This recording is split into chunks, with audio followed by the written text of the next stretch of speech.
1,000 men. I grip a pen from my mind stems, lyrical poetry enhanced with the flow in me. I entered in bounds and leaps. I refuse to accept defeat. What's going on there, guys? It is Lunatic2, and I'm here with some more Black Ops 2 tips and tricks for you guys. This is another quick tip video. As I say, I've got 3 coming out today. Now, in this one, I want to talk to you a bit about shock charges. Now, everybody who has played Black Ops 2, I'm sure, would have come across these dreaded pieces of tactical equipment. Now, I'm going to give you a bit of information about it, then I'm going to give you my thoughts and my tips on it. So the shock charge, electric shock, temporarily paralyzes hostiles. The shock charge is a new support tool, a tactical proximity mine. When thrown, the shock charge sticks to any surface. If it contacts a player, it simply detonates instantly. Once in place, the shock charge trips if a hostile moves anywhere near it. Any enemy hit by the shock charge is temporarily paralyzed. The blast from the shock charge is very disorientating and powerful. More debilitating than a concussion and about as bad as eating a flashbang right in your face. The duration of the paralysis is very short. However, it all guarantees a free kill if you or a teammate are watching an area with shock charges guarding any avenues of approach.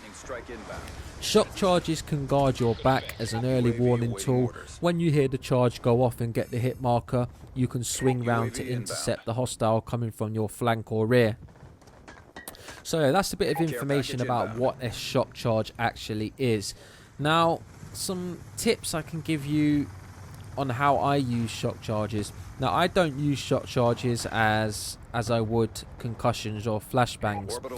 I use shock charges basically as an early warning tool to block my back. Rather than running around with bouncing betties, which you don't need, I don't use anymore. People can just duck them too early, which brings me to my next point after this. People can just lie down on the floor from bouncing betties, and claymores, they aren't always the more reliable.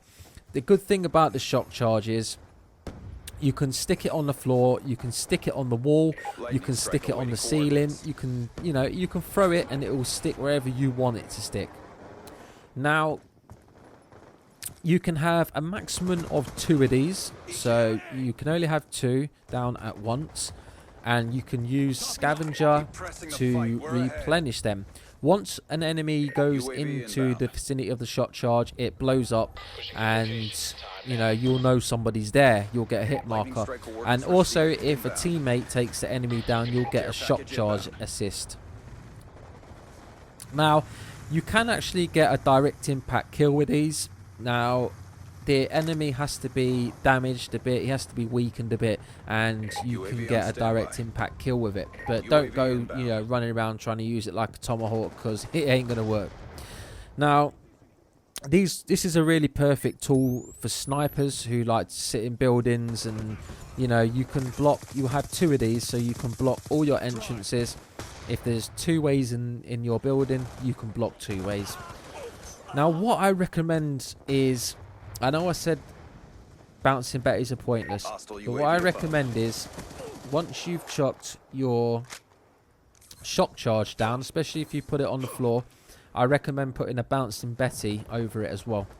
Now, the reason I recommend this is because if the enemy hits the shock charge, the betty will obviously automatically go off, and he's not going to be able to lie down on the floor. So if you're not able to get there in time, that's basically a free kill for you.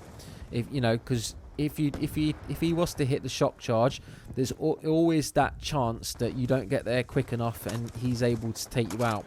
But if you use betties and shock charges, you can put 2 betties down, 2 shock charges down, and then that you're guaranteed your safety then. Unless he's got engineer on, then obviously he can see the equipment and he's not going to come anywhere near it. So that's what I recommend using it for, guys. Locking down a certain area. You could also use it to chuck on a bomb site, chuck it on a bomb, then you'll know when someone's going to plant or defuse. Chuck it on domination flags, so you'll know when, because we know when it says the enemy is taking B, you know B's already been fucking taken. You know that, don't you? That's what happens all the time. You know that.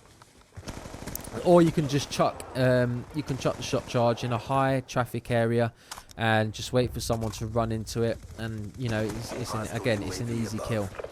So that's what I recommend using it for, guys. Use it to watch your back, use it to block entrances and exits, and as I say, it is a piece of tactical equipment, so think about it and use it tactically. If, again, you know, like I always say, if you have any other suggestions or anything I've missed out, just leave it in the comments section for me to see. You know, I'm always glad to hear more tips I don't know about. And, you know, in doing that, anyone else who's watching the video can also see them tips. So, thanks a lot, guys. I'm Lunatic Toon, and peace out.